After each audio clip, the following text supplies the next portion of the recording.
अभिनेता अमिताभ बच्चन यांचा प्रवास, त्यांच्या आयुष्यातले चढ उतार मागच्या भागात आपण बघितले। पण बच्चन यांच्या आधी दिग्गज अभिनेते सिनेसृष्टीमध्ये होऊन गेले। त्यांनी अभिनयाच्या जोरावर वर्षानुवर्षे लोकांच्या मनावर राज्य केले। असाच एक हरहुन्नरी कलाकार म्हणजे राजेश खन्ना। अनेक वेळा अपयश आलं, परंतु कुठेही माघार न घेता, खचून न जाता त्यांनी त्यांच्या अभिनय कलेला नेहमीच संधी दिली। बॉलिवूडमध्ये असे काही कलाकार आहेत ज्यांच्या अभिनयाचे सौंदर्याचे लाखो करोडो चाहते आहेत। अभिनेते राजेश खन्ना हे त्या कलाकारांपैकीच एक आहेत। 1970च्या सुरुवातीला भारतात राजेश खन्ना यांची प्रसिद्धी शीर्षस्थानी होती। सर्व वयोगटातील स्त्रिया त्यांच्या चाहत्या होत्या। काहींनी त्यांच्या कारला लिपस्टिक लावली, तर काहींनी स्वतःच्या रक्ताने त्यांना पत्र लिहिली। अनेक महिलांनी त्यांच्या फोटो बरोबर लग्न देखील केले। या ओळी अभिजित घोष यांच्या वेन अर्थ सत्य मेट हिम्मतवाला या पुस्तकातील आहेत। अशा प्रकारे राजेश खन्ना यांच्या चाहत्यांना त्यांच्याविषयी वेड होतं। बॉलिवूडचे पहिले सुपरस्टार म्हणून राजेश खन्ना यांचे नाव घेतले जातं। राजेश खन्ना यांनी जितकी लोकप्रियता मिळवली, तितकी आजवर इतर कोणत्याही अभिनेत्याला मिळवता आलेली नाही। बॉलिवूड इंडस्ट्रीत एक काळ असा होता जेव्हा 15 वर्ष केवळ राजेश खन्ना यांच्या नावाची हवा होती। तर आजच्या भागात आपण राजेश खन्ना यांच्या सिनेसृष्टीतील प्रवासाबद्दल जाणून घेणार आहोत। नमस्कार, मी मानसी, न्यूज अनकटच्या कलारंजनच्या कार्यक्रमात तुम्हा सगळ्यांचं स्वागत करते। Mr. Rajesh Khanna.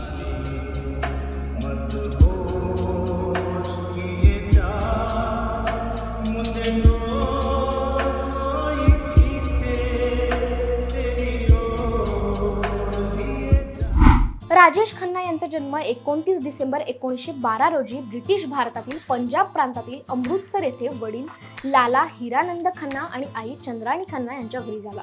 परंतु राजेश यांचा सांभाळ चुन्नीलाल खन्ना आणि लीलावती खन्ना यांनी केला। राजेश यांचं शिक्षण सेंट सेबिस्टियन गोवन हायस्कूल मध्ये झालं। राजेश यांच्यासोबत त्यांचे मित्र रवी कपूर सुद्धा याच महाविद्यालयात शिक्षण घेत होते। खन्ना यांनी हळूहळू नाट्य क्षेत्रात रस घेण्यास सुरुवात केली। त्यांच्या शालेय आणि महाविद्यालयीन दिवसात त्यांनी अनेक रंगमंच आणि नाटके केली। आंतर महाविद्यालयीन नाटक स्पर्धांमध्ये अनेक बक्षिसं जिंकली।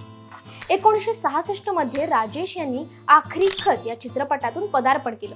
त्यानंतर रवींद्र दवे दिग्दर्शित राज हे दोन्ही चित्रपट all India United producer talent स्पर्धा जिंकण्यासाठी त्यांच्या पूर्वनिर्धारित पारितोषिकाचा भाग होते। जीपीसीपी आणि नसीर हुसेन यांनी खन्ना यांना स्पर्धा जिंकल्यानंतर प्रथम साईन केले। युनायटेड प्रोड्युसर सोबत कराराखाली असल्याने खन्ना यांना औरत आणि बहारों के सपने सारखे चित्रपट मिळाले, परंतु दोन्ही चित्रपट व्यावसायिकदृष्ट्या अयशस्वी ठरले। पण 1969 हे वर्ष खन्ना यांच्यासाठी गेम चेंजर ठरलं। याची सुरुवात शक्ती सामंत यांच्या रोमॅन्टिक संगीत आराधनासह अभिनेत्री शर्मिला टागोरने केली। हा चित्रपट बॉक्स ऑफिसवर जबरदस्त ब्लॉकबस्टर बनला आणि त्याला रातोरात खळबळ उडवून दिली। यानंतर दो रास्ते, बंधन, डोली, खामोशी, इत्तेफाक, द ट्रेन, हाथी मेरे साथी, आनंद, कटी पतंग, सच्चा झूठा, मर्यादा, अंदाज, दुश्मन, अमर प्रेम, नमक हराम, बावर्ची, सफर, दिल दौलत, दुनिया असे अनेक मूव्ही ब्लॉकबस्टर झाले।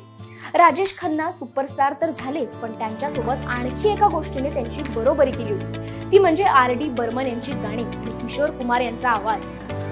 तुमच्याही डोक्यात गाणी आपोआप यायला लागली आहेत ना? सगळ्यात पहिलं गाणं ओठांवर येतं ते म्हणजे गरब्यामध्ये हमखास वाजतं। भीगी भीगी रातों में मीठी मीठी बातों में एक अजनबी हसीना से यूं मुलाकात हो गई, ये शाम मस्तानी चला जाता हूँ किसी की धुन में। 90s मधल्या कपलसाठी आवडतं गाणं म्हणजे मेरे सपनों की रानी कब आएगी तू। हल्ली सहज तोंडात येतं ते गाणं म्हणजे कुछ तो लोग कहेंगे, लोगों का काम है कहना। वाह, एका वेगळ्याच जगात गेल्यासारखं वाटलं ना? 1969 ते 1974 ही वर्ष फक्त राजेश खन्ना या नावावर कोरली गेली। पण अचानक 1975 नंतर रोमॅन्टिक आणि सामाजिक चित्रपटांकडून ॲक्शन ओरिएंटेड मल्टीस्टार चित्रपटांकडे वळल्याने बॉक्स ऑफिसचे समीकरण बदललं आणि अमिताभ बच्चन यांच्या रूपाने एका नवीन सुपरस्टारचा उदय झाला। बच्चन यांचं सिनेसृष्टीतील पदार्पण आणि 1970च्या दशकाच्या मध्यात चित्रपटांची निवड कमी झाल्याने खन्ना यांच्या कारकिर्दीला मोठा धक्का बसला। खन्ना यांची कारकीर्द घसरली। 1976 पासून 1978 पर्यंत प्रदर्शित झालेले सगळे चित्रपट अयशस्वी ठरले। या चित्रपटांमध्ये मेहबूबा, महाचोर, बुंदलबाज, त्याग, आशिक बहारों का, कर्म, चलता, ऊर्जा, पालोकी, छाओ में, भोला भला, नौकरी, चक्रव्यूह यांचा समावेश होता। त्यानंतर 80च्या दशकाची सुरुवात भारती राजाच्या सायकोलॉजिकल थ्रिल खरं तर ब्लॉकबस्टर हा चित्रपट तमिळ सिंगप्पू रोजकल्लाचा रिमेक होता, परंतु रिमेक चित्रपट मूळ चित्रपटाच्या यशाची पुनरावृत्ती करू शकला नाही आणि व्यावसायिकरित्या फ्लॉप झाला। शबाना आझमी यांच्या विरुद्ध इस्माईल श्रॉफचे कौटुंबिक नाटक थोडीसी बेवफाई हे त्यांचे पुढील रिलीज होते आणि बॉक्स ऑफिसवर चांगली कामगिरी केली आणि खन्ना यांना सर्वोत्कृष्ट अभिनेत्याच्या श्रेणीतील फिल्मफेअर पुरस्कारासाठी 12वे नामांकन मिळाले। जवळजवळ एक दशकाच्या उबदार यशानंतर खन्ना यांनी 1983 मध्ये उल्लेखनीय पुनरागमन केलं। त्यानंतर त्यांचा पहिला रिलीज झालेला चित्रपट निशान चांगला चालला नाही, परंतु त्याचा दुसरा चित्रपट मोहन कुमारचा अवतार हा ब्लॉकबस्टर ठरला आणि तो सर्वाधिक लोकप्रियही ठरला। सावन कुमार टाक यांचे रोमॅन्टिक नाटक सौतेन हा त्यांचा पुढचा चित्रपट होता। मॉरिशस मध्ये चित्रित झालेला हा पहिला हिंदी चित्रपट होता आणि उषा खन्ना यांनी शायद मेरी शादी का ख्याल आणि जिंदगी प्यार का गीत है या गाण्यासह संगीतबद्ध केलेला चार्ट बस्टर साऊंड ट्रॅक त्या वर्षी संगीतच्या चार्टमध्ये अव्वल ठरला।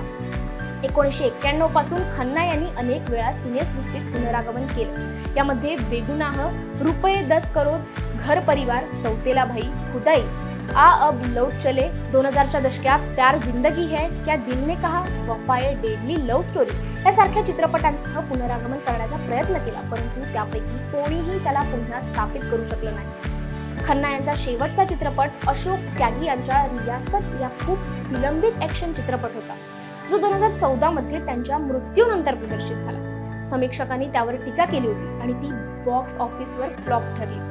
खन्ना अभिनय क्षेत्रासोबत राजकीय कारकिर्दीतही पुढे होते। राजीव गांधींच्या आग्रहास्तव खन्ना यांनी 1984 नंतर भारतीय राष्ट्रीय काँग्रेसचा प्रचार सुरू केला।